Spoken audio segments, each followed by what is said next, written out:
तो फ्रेंड्स, इससे पहले हम लोगों ने 21 तक क्वेश्चन को देखा था, ठीक है।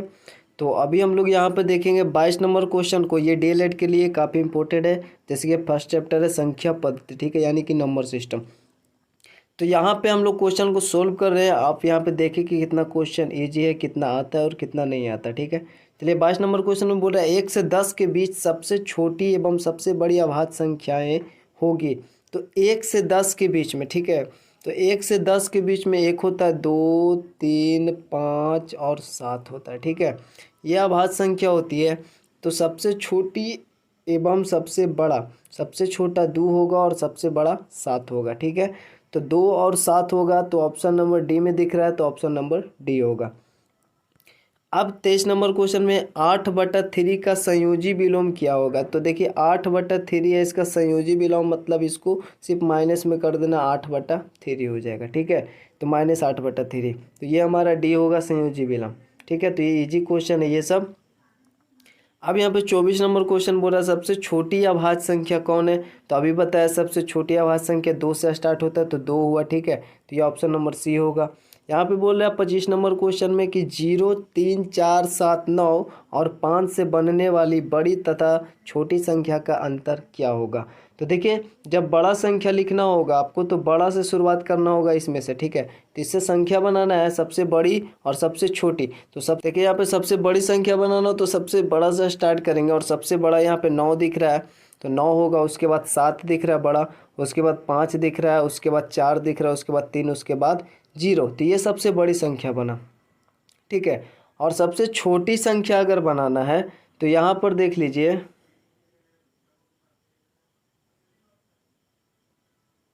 सबसे छोटी संख्या तो सबसे छोटा सा स्टार्ट करेंगे, ठीक है। और सबसे छोटा यहाँ पर देखिए तो 0 है, लेकिन 0 का भी नहीं लेना, क्योंकि 0 को उधर लेने पर कोई वैल्यू नहीं है। उससे छोटा अपने को 3 दिख रहा है, ठीक है। उसके बाद हमको यहाँ पर 0 को लेना है, ठीक। तो 0 ले लिए, उसके बाद यहाँ पर 4 आता है छोटा, फिर उसके बाद 5 आता है, फिर 7 आता है, फिर 9 आता है, ठीक है। अब इसको घटाएंगे तो देखिए 10 में से 9 जाएगा, एक बचेगा, एक इसको पैंचा देती है, 2 बचा 3, ठीक है। अब ये एक पैंचा लेगा बगल वाले से, 12 में से 7 जाएगा तो 5 बचेगा। और यहाँ पर ये 4 था तो अब 3 बचा, और 3 है तो एक ये भी पैंचा लेगा, 13 में से 5 जाएगा तो 8 बचेगा। और ये 4 बचा, अब ये चूँकि पैंचा दिया था बगल वाले को, तो ये 0 बचा। और ये 7 ही बचेगा, 0 घटेगा तो, और 9 में से 3 जाएगा तो 6, यानी 670851, ठीक है। तो 670851 जो है वो आपका ऑप्शन नंबर बी में दिखता है, और ये आपका आंसर हो जाएगा, ठीक है। तो बस यहाँ पे संख्या बनाना था, सबसे बड़ा तो सबसे बड़ा से स्टार्ट करेंगे, सबसे छोटा में या 0 है तो 0 को बाद में लिखेंगे तब वैल्यू है, ठीक है ना। 30, ऐसा नहीं कि 3 लिखेंगे तो यहाँ पे 0 का वैल्यू है, ठीक है ना। तो अब हम लोग आगे देखें 26 नंबर में बोला 5 अंकों की सबसे बड़ी संख्या और 6 अंकों की सबसे छोटी संख्या का अंतर। तो हमने बताया था कि जब भी 5 अंक वाला पूछे बड़ी संख्या और उसके जस्ट फिर 5 अंकों की बड़ी संख्या, फिर एक अंक बढ़ गया 6 अंकों का सबसे छोटी संख्या, तो उसका अंतर हमेशा 1 होगा, ठीक है। आप देख सकते हैं 5 अंकों की सबसे बड़ी संख्या 5 × 9 होता है, ठीक है। और 6 अंकों की सबसे छोटी संख्या यानी कि वो बड़ा ही होगा।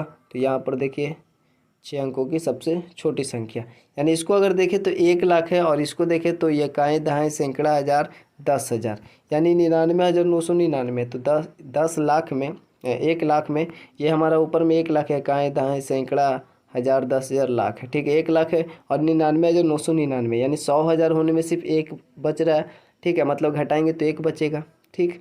तो 100,000 1 लाख होता है ना, तो ये 1 ही होगा ऐसे कंडीशन में। ऐसा हमने क्वेश्चन पहले ही बताया।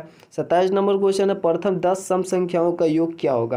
प्रथम 10 सम संख्याओं का योग, इसका फार्मूला होता है, अगर हम लोग 1 से 10 प्रथम 10 सम संख्याओं का योग चाहे तो मैनुअली निकाल सकते हैं, ठीक है। लेकिन यहाँ पे फार्मूला होता है, यहाँ पे बोल रहा है प्रथम 10 सम संख्याओं का योग क्या होगा। तो 10 सम संख्या का बोल रहा है, ठीक है ना। तो 10 बोल रहा है, इसका मतलब कि 20 तक जाएगा, ठीक है। तो 20 तक जाएगा, जैसे देखिए 1 से स्टार्ट होगा और 10 प्रथम सम संख्या बोल रहा है, तो उसमें विषम संख्या भी होगा ना, ठीक है। जैसे कि 1 2, हम जैसे अभी लिख लेते हैं 10, 1 2 हुआ, फिर 4 हुआ, फिर 6 हुआ, फिर 8 हुआ, ठीक है। फिर 10 हुआ, फिर 12 हुआ, फिर 14 हुआ, फिर 16 हुआ, फिर 18, फिर 20। ठीक है, अब देखते हैं 1 2 3 4 5 6 7 8 9 10। तो 10 प्रथम सम संख्या बोला है, इसका मतलब 20 तक वो जाएगा। ठीक है, क्योंकि बीच में आपका विषम संख्या भी होता है, तो उसको अगर छाड़ दें तो ये 10 होता है, और 10 वो मिलाकर 20 होता है। तो चूंकि अगर क्रम में चले तो 1 से लेकर 20 तक में होगा। ठीक है, ये तो 20 तक जाएगा, तो इसमें n का वैल्यू क्या आएगा? 10। ठीक है, 20 तक जाएगा ना, तो 20 में अगर 2 से डिवाइड करेंगे तो n का वैल्यू कितना आएगा? 10 आएगा। ठीक है, और फार्मूला होता है n इंटू एन प्लस 1। ठीक है, यानी कि 10 इंटू में 10 प्लस 1 यानी 11, और 11 गुना 10 करेंगे तो 110 आएगा। ठीक है, तो ये हमेशा याद रखना, 110 होगा इसका। तो इसका ऑप्शन नंबर ए हो जाएगा। इसको अच्छे से समझ लेते हैं। 10 बोल रहा है सम संख्या, तो समझ लेना 20 तक में जाएगा। ठीक है, 10 बोल रहा है सम संख्या, तो 2 2 का गैप होता है, 2 4 6 8, तो ये 10 बोल रहा है तो 20 तक जाएगा, 10 दूनी 20 तक, और 20 तक जाएगा, यानी कि 20 में 2 से डिवाइड करेंगे तो हमारा 10 आएगा। ये हमारा n होगा। ठीक है, 10, क्योंकि 10 सम संख्याओं का योग बोल रहा है तो n बराबर 10 ही होगा। या फिर आप डायरेक्टली 10 सम संख्या का योग बोल रहा है, इसका मतलब n बराबर 10 ही होगा। ठीक है, तो n बराबर 10 हो गया। अब n इंटू एन प्लस 1, और यहाँ पे 10, और 10 प्लस 1 11। ठीक है, तो 11 और 10 में गुना करेंगे तो 110 आएगा। तो ऐसा भी समझ सकते हैं। अब 28 नंबर क्वेश्चन है कि इसमें 7 का स्थानीय मान एवं अंकित मान में अंतर। अब देखिए 7 का स्थानीय मान इकाई, दाएं, सैकड़ा, हजार में है। ठीक है, यानी 7000 है। अब जो आंकिक मान 7 है तो 7 ही रहेगा, यानी वास्तविक मान। अब 7 घटा देंगे तो 6993 बचेगा। ठीक है ना, तो 6993 ही बचेगा ना, 7000 में 7 अगर घटेगा तो यहाँ पर ये ऑप्शन नंबर सी हो जाएगा। और निम्नलिखित में बोल रहा है आगे कि कौन सी परिमेय संख्या है। तो परिमेय संख्या जो रूट में नहीं होगा, ये होगा परिमेय संख्या। तो यहाँ पर देखिए परिमेय संख्या है, तो यहाँ पे रूट से स्क्वायर कटेगा, यानी √2 को अगर 2 बार गुना करेंगे तो √2 का स्क्वायर मतलब 2 बार गुना, मतलब √4, और 4 का वर्गमूल 2 आता है। ये तो परिमेय संख्या हो गया। ठीक है, तो ये परिमेय होगा। बाकी ये देखिए आप, परिमेय और परिमेय का योग हमेशा अपरिमेय होता है, ये भी अपरिमेय है, चूँकि परिमेय अपरिमेय का गुना अपरिमेय ही होता है। और अगर आप परिमेय संख्या में अपरिमेय संख्या से भागा देंगे तो भी अपरिमेय ही होता है।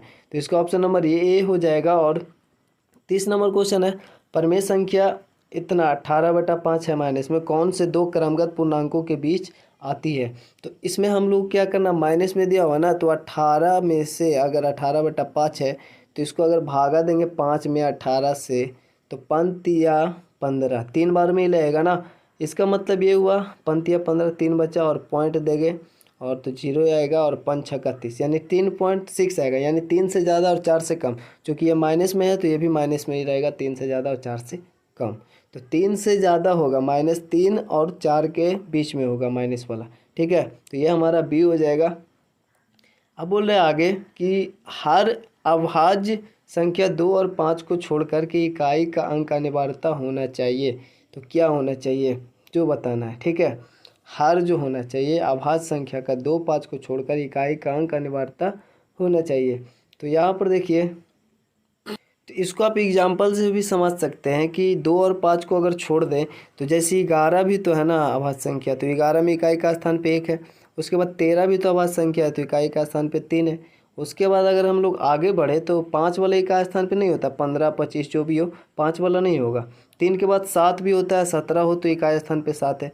उसके बाद देखिए 29 है, तो 29 भी आपका अभाज्य संख्या है, तो इकाई स्थान पे 9, यानी 1 3 7 9।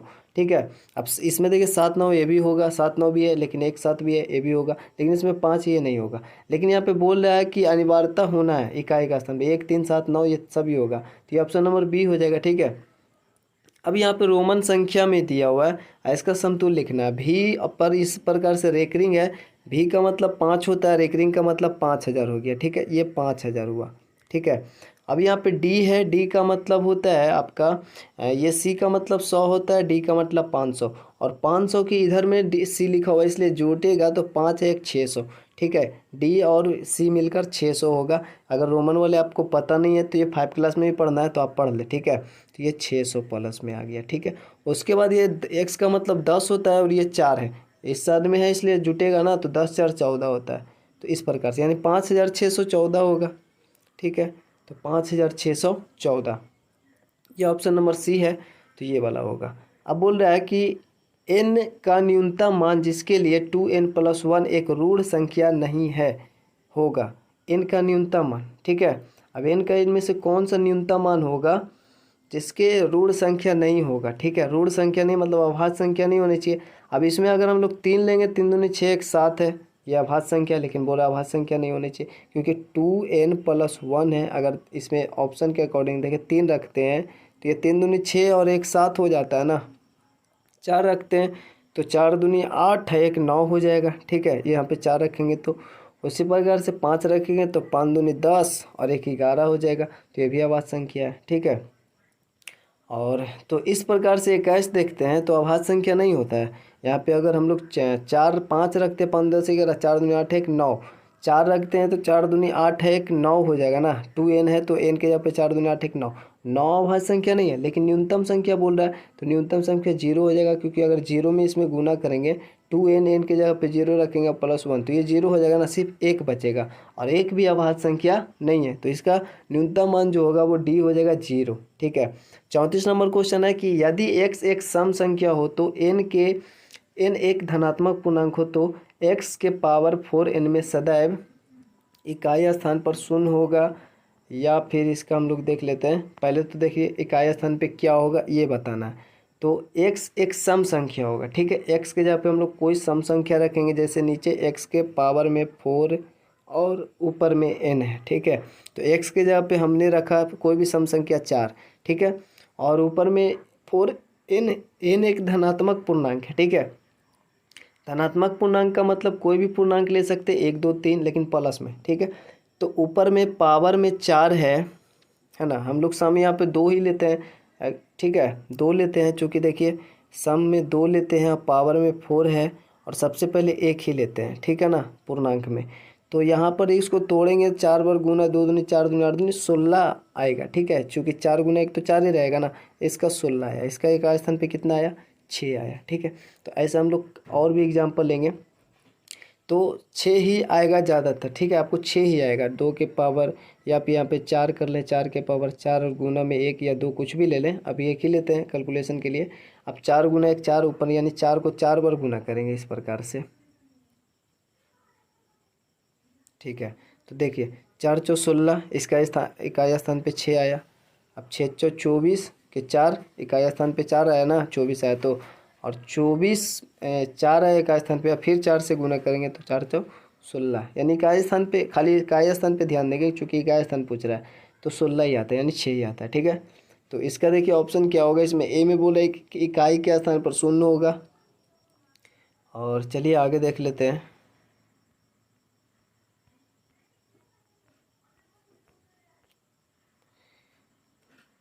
और यहाँ पे इकाई के स्थान पर 6 होगा और इकाई का स्थान में 0 या 6 होगा, या उपयुक्त में से कोई नहीं, तो यहाँ पे इकाई का स्थान पे 6 होगा, ठीक है, ऑप्शन नंबर बी। अब एक अंतिम क्वेश्चन यहाँ पे बोल रहे ये वाला कि 9 का स्थानीय मान क्या होगा। तो इकाई दहाई सैकड़ा हज़ार 10,000, 9 का यानी 10,000 है, यानी कि 90,000 हो जाएगा, ठीक है। इकाई दहाई सैकड़ा हज़ार 10,000, तो 90,000 यहाँ पर, यह ऑप्शन नंबर डी है, ठीक है। तो